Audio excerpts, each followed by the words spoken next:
Sou a Lilica, professora de gramática e de redação aqui da Oficina do Estudante, como você sabe, e continuamos aqui a nossa lista de 20 temas possíveis para a prova de redação do Enem. Repare mais uma vez no que eu disse, 20 temas possíveis. A ideia não é acertar, a ideia não é fazer você ficar preocupado, você ficar preocupada. Nossa, então isso vai cair na prova? Não sei se vai cair, nós não sabemos qual será o tema abordado pela prova de redação do Enem. A ideia é você procurar se informar um pouco mais, ler um pouco mais sobre alguns desses temas dos quais a gente está falando. E acima de tudo, a ideia também é a gente tentar identificar nesses assuntos que estão integrando essa nossa lista de 20 temas possíveis, tentar identificar aquelas 5 características que normalmente estão presentes num tema abordado na prova de redação do Enem, tá? O nosso 11º da lista aqui é a participação de jovens na sociedade brasileira, na política do nosso país. No ano passado, no ano retrasado, chamou muita atenção da mídia, felizmente chamou muita atenção de vários de nós, a participação de jovens, inclusive secundaristas, alunos do ensino médio, reivindicando, ocupando escolas, né, se colocando efetivamente contra determinadas atitudes que, de acordo com eles, eram atitudes inadequadas, decisões inadequadas do governo federal, do governo estadual ou até, em alguns casos, dos governos municipais. Você deve se lembrar, inclusive, que no ano passado houve 2 datas de aplicação da prova do Enem.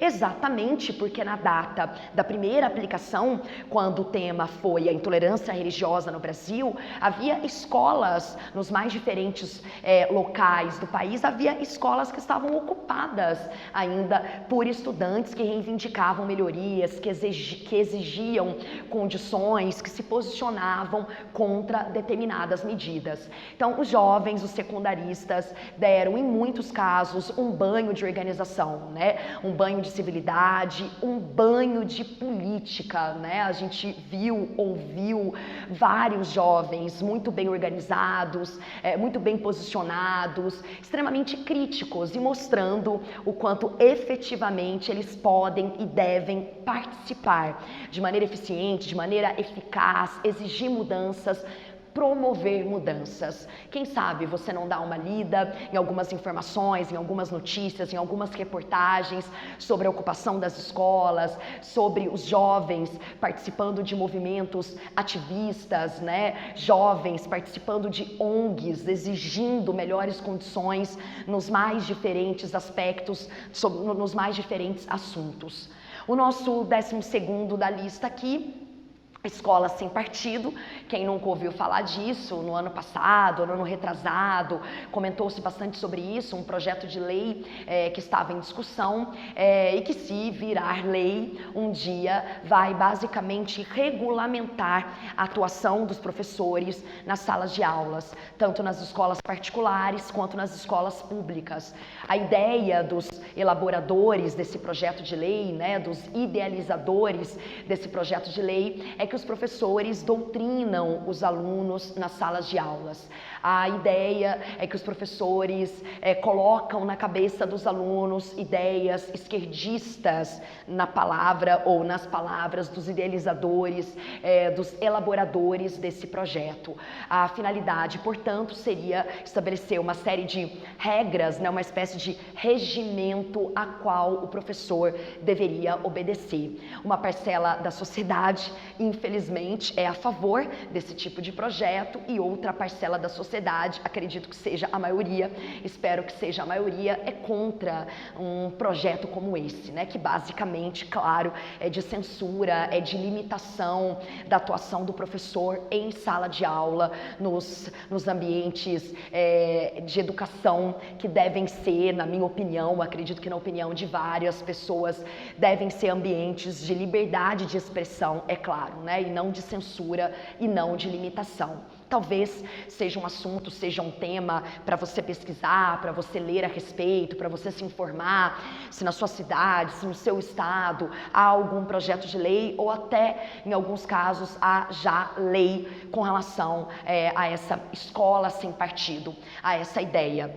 A questão do parto no Brasil uma questão séria de saúde pública. O Brasil há muitos anos recebe, digamos assim, puxões de orelha da Organização Mundial da Saúde. O Brasil há muitos anos já extrapolou todos os limites no que diz respeito a uma percentagem aceitável de partos cesarianas realizadas num país, né? A percentagem adequada, tolerável pela Organização Mundial da Saúde é de 15%. No Brasil, se a gente for considerar SUS, Sistema Único de Saúde, gira em torno de 40%, 50%, até 60% dos partos são feitos através de uma cirurgia, a cesariana. Se a gente for considerar os planos particulares de saúde, mais de 90% dos partos são feitos através de uma cirurgia eletiva, marcada, né? A grande questão não é falar mal da cesariana. Quando a Organização Mundial da Saúde chama a atenção do Brasil com relação ao número de cesarianas, é claro, é óbvio, né? A atenção não se pode fazer cesariana. A crítica é, não se pode fazer cesariana como regra. A cesariana é uma intervenção cirúrgica, como toda intervenção cirúrgica, é claro, mesmo sendo leigos, nós sabemos, pode trazer riscos, no caso, tanto à saúde da mãe quanto à saúde do bebê, se a gente está falando de parto, obviamente, de uma gestação, e ela só deve ser feita, essa intervenção cirúrgica, essa cirurgia, se ela for realmente indicada, de acordo com pesquisas recentes, com dados recentes, com comparações, né, entre números do Brasil, números de países como Holanda, como Nova Zelândia. Realmente o que acontece no Brasil é algo, no mínimo, bizarro. Os números de cesarianas que são feitas aqui no Brasil não condizem com uma realidade aceitável. Chega-se à conclusão que, infelizmente, muitas cesarianas são feitas sem que haja realmente uma necessidade. Então, as mulheres brasileiras estão deixando de trazerem os seus filhos à vida, estão deixando de dar à luz aos seus filhos via normal, via vaginal, estão sendo submetidas a intervenções cirúrgicas e, com isso, estão sendo submetidas a vários problemas, a vários prejuízos, tanto para a saúde da mãe, eu repito, quanto para a saúde do bebê. É um tema, é um assunto que vale a pena você pesquisar, mesmo não aparecendo como prova de redação do Enem. Repito, é um assunto que interessa a todos nós, né? É um assunto que tem todas as características aqui que normalmente estão presentes num tema abordado pela prova de redação do Enem. O nosso 14º, crack no Brasil. Uma droga de efeitos extremamente nocivos, um problema de saúde pública.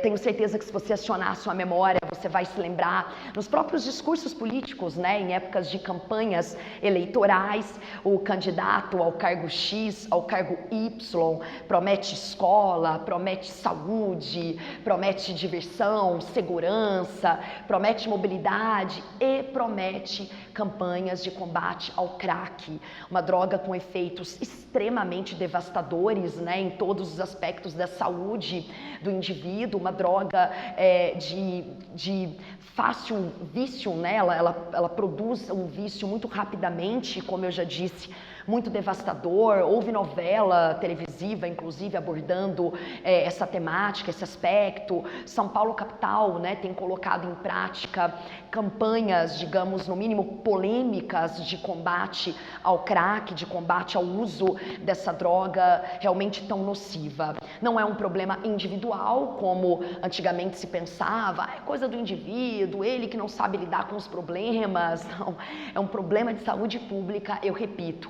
Infelizmente, não é mais um problema ligado, restrito apenas aos grandes centros urbanos. Existem dados, existem pesquisas, existem relatórios aos quais você pode lançar mão, que você pode procurar para ler, para se informar, nesses dias que antecedem a prova do Enem, que dizem, infelizmente, que mostram, infelizmente, que o crack já se alastrou para todas as regiões do nosso país, inclusive para o interior, para cidades pequenas, de norte a sul, de leste a oeste. Bom, o nosso 15º aqui da lista, mobilidade urbana no Brasil. outro tema, outro assunto, a cara do Enem, hein, gente, a cara do Enem. Quando se fala em mobilidade no Brasil, a gente pensa em tantos problemas, né? O assunto é tão complexo, é tão problemático pelos mais diferentes motivos, pelas mais diferentes razões. Comecemos pelos ônibus, os transportes coletivos no Brasil, nas grandes cidades brasileiras, é péssimo, é de péssima qualidade, por muitos motivos.